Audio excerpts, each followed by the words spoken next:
So one of the big reasons why I actually do the Reciprocity Project is I'm thinking about my kids. And it's not what you're thinking about. I'm not trying to build an empire for them. Like that's sort of normal motivation is I just want them and their friends and everybody else to see how you go about of doing something that is impossible, doing something where you really don't have very good odds, and learning how to get back up and do it again, and figuring out how to do this.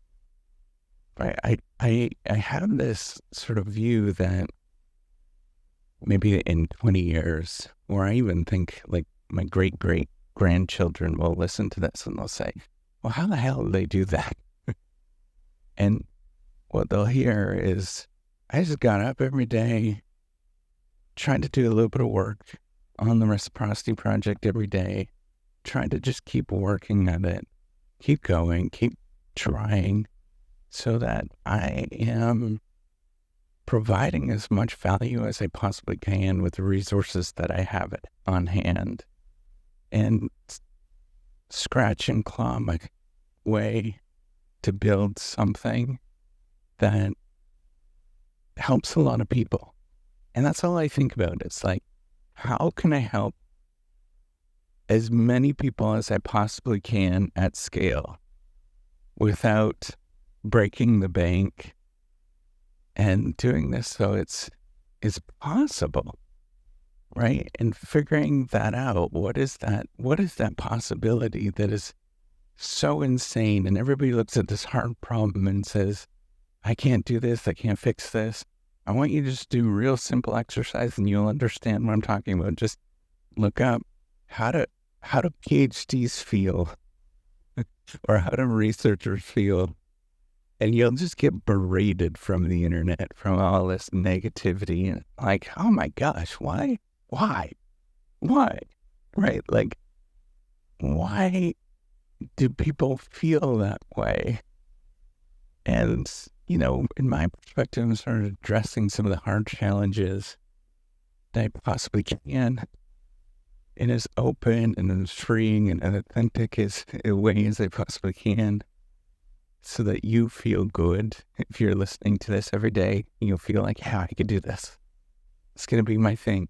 And, no matter what, there'll be a little bug in your ear saying that you can do this and that it's an impossible thing, but I can do this.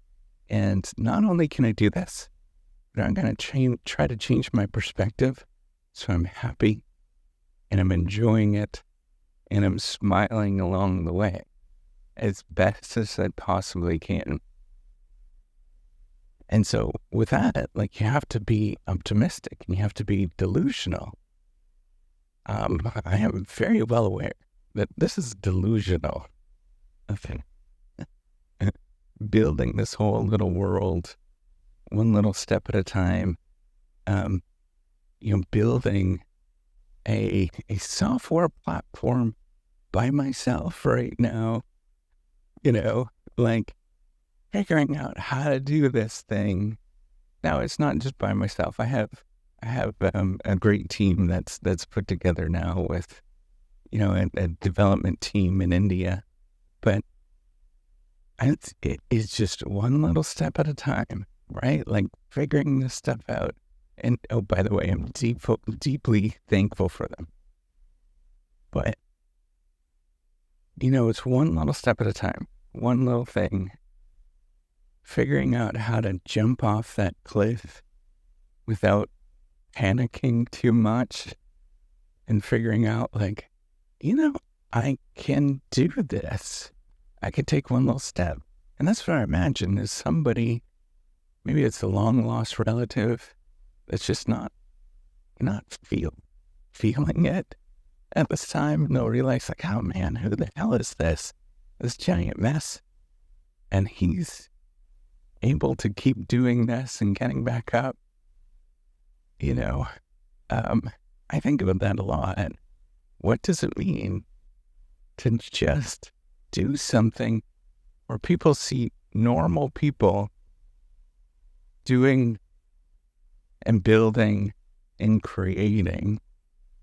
And that's it, right? Like I think like not spectacularly handsome, you name it. I don't want to go into my shindig, but basically it was the last in everything in elementary school